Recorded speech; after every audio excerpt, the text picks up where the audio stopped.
Hi, I'm Blake Angelos from Yamaha Corporation of America, and I'm here today on GearWire to show you the brand new Motif XF keyboard.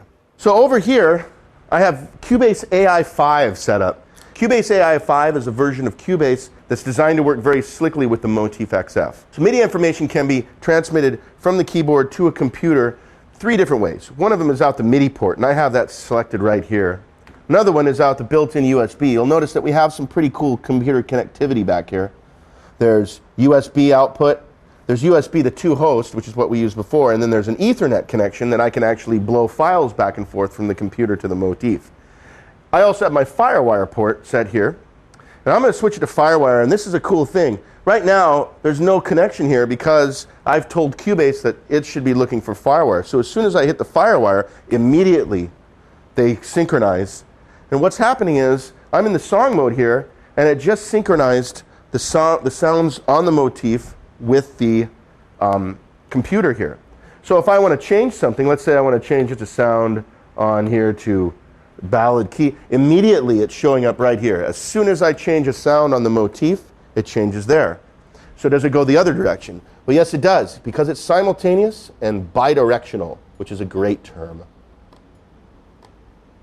So if I want to select a synth lead, it says Detune Vintage, and I'll bet it's going to say Detune Vintage right there. How cool is that? Also, if I want to edit a voice on here, let's say I want to edit that Detune Vintage, and I'm going to select the filter. Here's the filter. I'm going to select right here. So if I go over here to the Motif and edit a voice, and I'll go ahead and bring up the filter in here. I'm selecting low pass filter, and I selected low pass filter 18. Look, they're changing at the same time I'm selecting them here.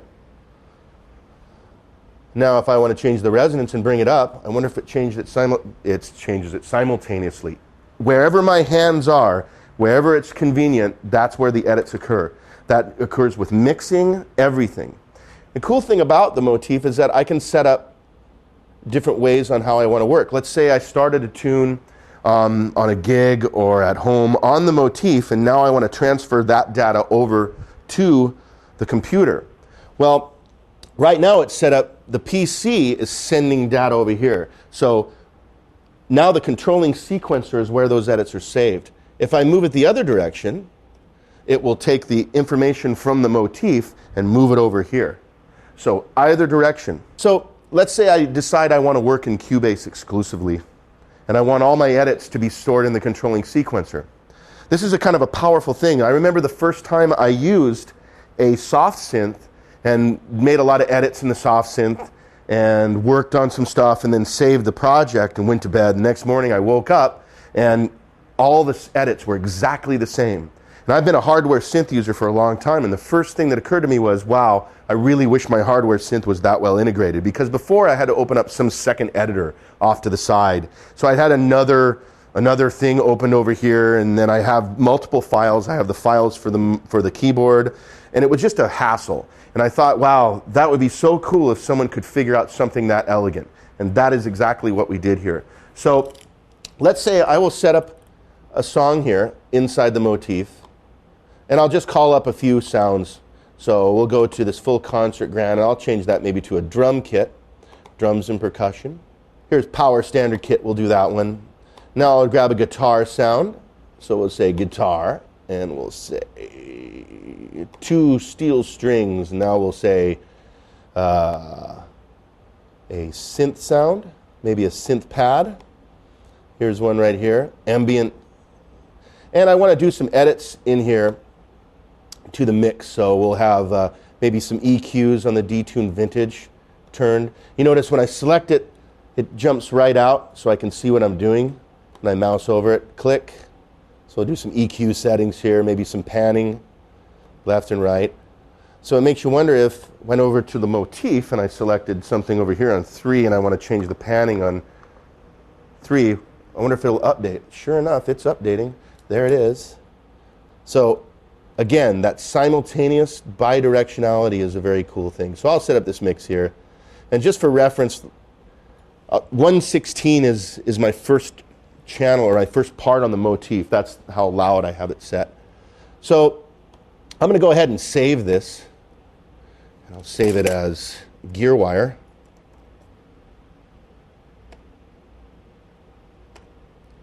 And just for fun, let's just quit Cubase entirely.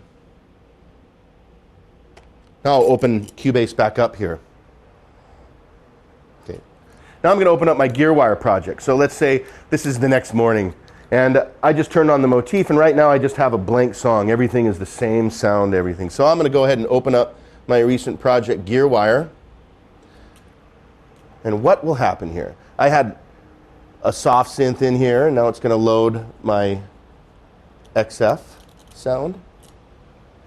What's happening over here? It says now receiving MIDI bulk data.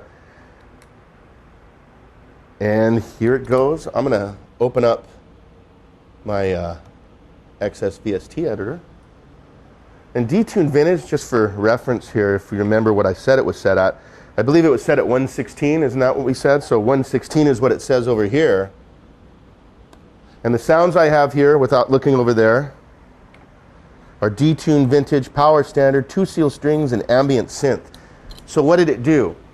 All of my controlling edits were in this sequencer, and it pulled it up exactly how they were, exactly how they left. So the benefits of VST instruments, of any sort of these virtual instruments, is kind of realized in hardware now in a very effective, elegant manner. And I can't say how much I love that about this keyboard. So even though we are a hardware company, we are certainly not in software denial. We know that's an important part of a production, of a music production studio, is to have very elegant usage of the benefits provided by software DAW.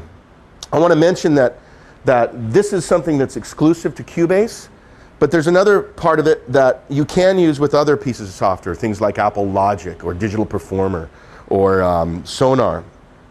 And that's the remote control functionality. So I'll go ahead here and I'll just open up very quickly an audio track. And we'll maybe add 4 audio tracks here. When I press the remote button over here, I see that I've just opened up 4 audio tracks. How cool is that? And if you notice over there, when I hit the mixer button shows up right here. As I move these faders, when I have the remote section set up, it's controlling the faders.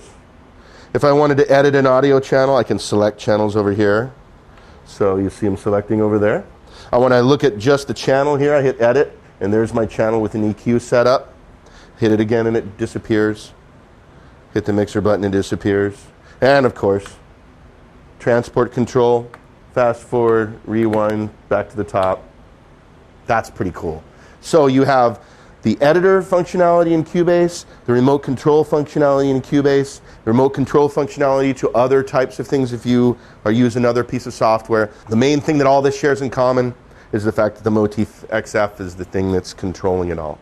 The last thing I want to point out here is the 4th thing. So we have great sounds, things to help you do music, and the 3rd is computer integration. So the 4th thing that the Motif XF adds, a new feature, is the ability to have flash content.